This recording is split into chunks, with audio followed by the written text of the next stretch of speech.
আসসালামু আলাইকুম। সবাই কেমন আছেন? আশা করছি সবাই ভালো আছেন। দেশে বা দেশের বাইরে যে যেখান থেকে আমার আজকের ব্লগটি দেখছেন, আপনাদের সবাইকে বাংলাদেশি মম ইন ইউএসএ চ্যানেলে স্বাগত জানাই। সবাইকে নববর্ষের শুভেচ্ছা জানিয়ে আমার আজকের ব্লগটি শুরু করছি। নববর্ষর দিনটা আমরা কিভাবে উদযাপন করেছিলাম এবং কি বানিয়েছিলাম সবকিছু নিয়েই আজকের ব্লগটা থাকছে। দেখতে থাকুন।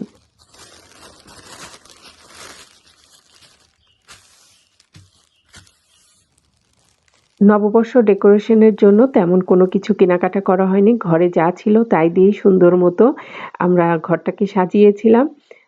অল্প স্বল্প করেই সাজিয়েছিলাম, সেটা আপনাদের সঙ্গে শেয়ার করছি। তো যে রঙিন কাগজগুলো নিয়েছিলাম সেগুলো এখন কেটে নিচ্ছি।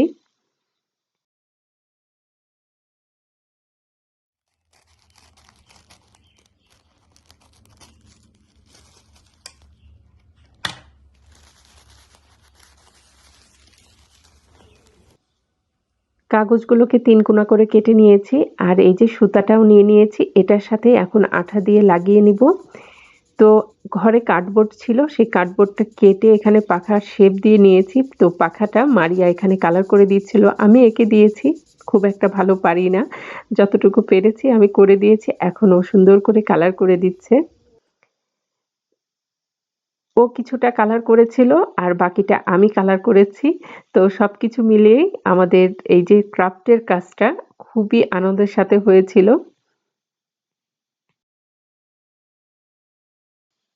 নববর্ষের জন্য আমাদের জিনিসগুলো বানানো হয়ে গেছে, তো কাগজ কেটে যতটুকু সম্ভব হয়েছে আমরা করে নিয়েছি। এই পাখাটা মাইরা রং করেছে। তো আরো বেশ কিছু জিনিস বানানোর ইচ্ছা ছিল। তো সেগুলো আর হয়ে ওঠেনি। তারপরেও যতটুকু হয়েছিল আলহামদুলিল্লাহ। তো এখন আমি ডাইনিং টেবিলের এই জানালার পাশটাকে এগুলো দিয়ে সাজিয়ে নিব।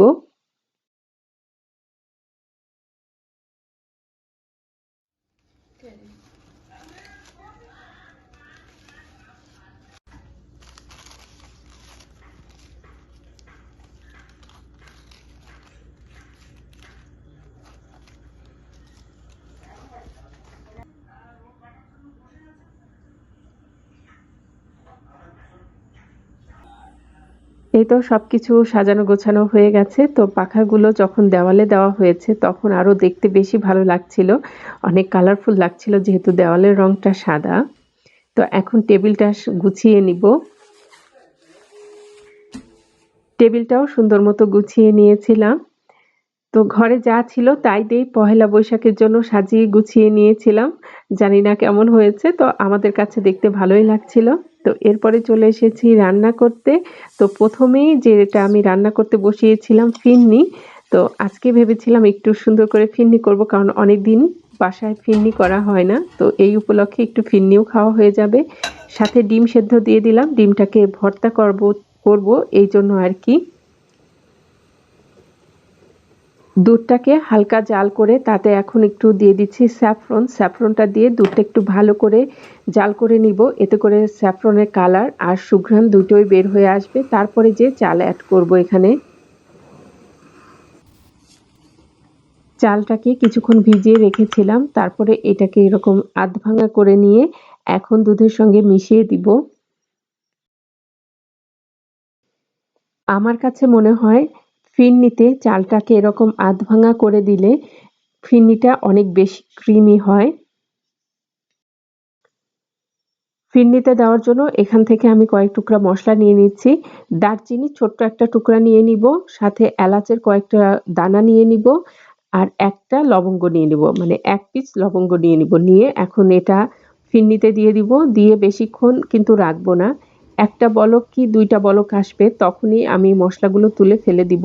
এতে করে মসলার ফ্লেভারটা খুব কম আসে। বেশি আসলে আমার কাছে ফিরনিতে ভালো লাগে না। তো দেখলেন দারচিনি আর বাকি মসলা সব তুলে দিলাম, সাথে দিয়ে দিলাম স্বাদ মতো চিনি। আর এখানে ঘি আর গুঁড়া দুধ আমি গুলিয়ে রেখেছিলাম, সাথে দিয়েছিলাম কিছুটা কিশমিশ। দিয়ে এটাকে জাল করলেই হয়ে যাবে আমার আজকের মজাদার ফিরনি।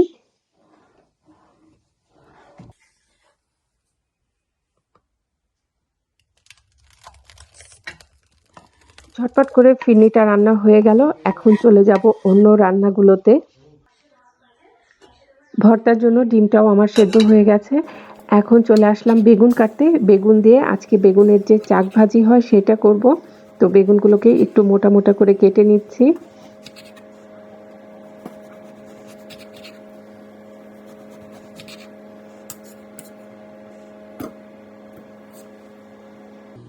ডালের বড়ার জন্য এখানে ডালটাকেও আমি আগে থেকেই ভিজিয়ে নিয়েছি। তো একে একে সবকিছুই গুছিয়ে গাছিয়ে নিয়েছি।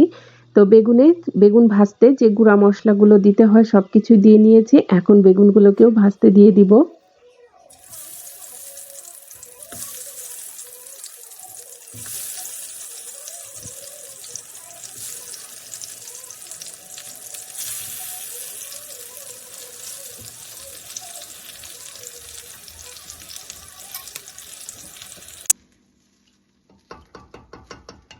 বেগুনগুলো তো এক চুলায় ভাজতে দিয়ে দিয়েছি, আরেক চুলায় বসিয়ে দিলাম ডাল সেদ্ধ করতে।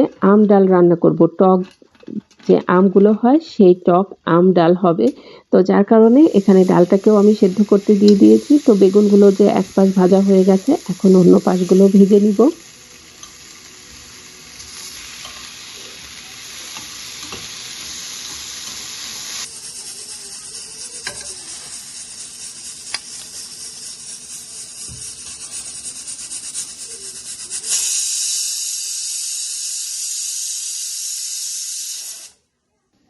একটা একটা করে গুছিয়ে নিচ্ছিলাম রান্না, আর এক পাশে করে রেখে দিচ্ছিলাম। তো এদিকে ডালটাও হয়ে গেছে, সাথে বড়াও ভাজতে দিয়ে দিয়েছিলাম।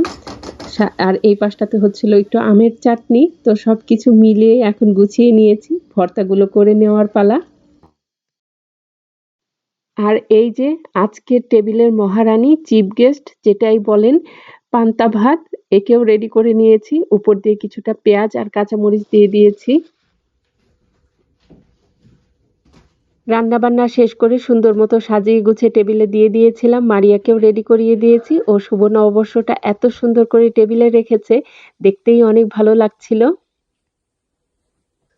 নববর্ষের দুপুরে যা আয়োজন ছিল, ফিন্নি ছিল, আমের চাটনি ছিল, ডিম ভর্তা, বড়া, কাঁচা পাকা আম কাটা ছিল, সাথে ছিল পান্তা ভাত, সে তো থাকবেই, ডাল, বেগুন ভাজা, আলু ভর্তা, চিংড়ি শুটকি ভর্তা, শাক ঘন্ট, ছোট মাছের চচ্চড়ি, গরম গরম ভাত, সাথে ছিল মরিচ ভর্তা। এই ছিল আলহামদুলিল্লাহ আমাদের নববর্ষের দুপুরের খাওয়া দাওয়ার আয়োজন।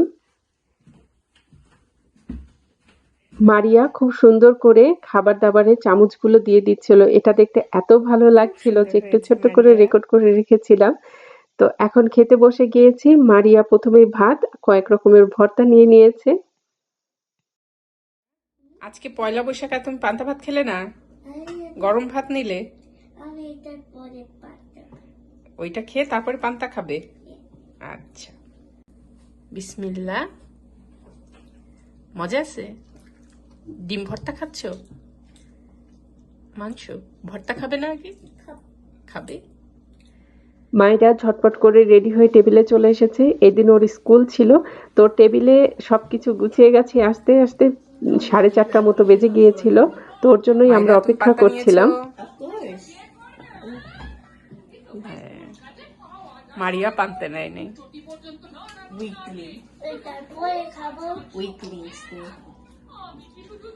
মুখে দাও দেখি কেমন হলো। ভালো। সবকিছু গুছিয়ে গাছিয়ে নিয়ে এখন আমি আমার খাবারটাও নিয়ে নিয়েছি। এদিকে মায়রা আর মারিয়া ফিন্নিটা তুলে নিচ্ছিল। ওদের খাওয়া দাওয়া শেষ। ওদের ২ বোনের জন্য কাঁসার গ্লাস আর বাটি দিয়েছিলাম। তো গ্লাসে পানি খাওয়ার জন্য ওরা বেশি খুশি হচ্ছিল, আর এই বাটিতে ফিন্নি খাবে জন্য। যার কারণে ভাতটা তাড়াতাড়ি করে খাওয়া শেষ করেই এই বাটিতে ফিন্নি খেতে বসে গিয়েছে। আর ফিন্নিটা ওরা একটু বেশিই পছন্দ করে। আজকের ব্লগটা এতটুকুই। দেখা হবে নতুন কোনো ব্লগের সাথে। সে পর্যন্ত সবাই ভালো থাকুন, সুস্থ থাকুন। আজ তবে আসি। আল্লাহ হাফেজ।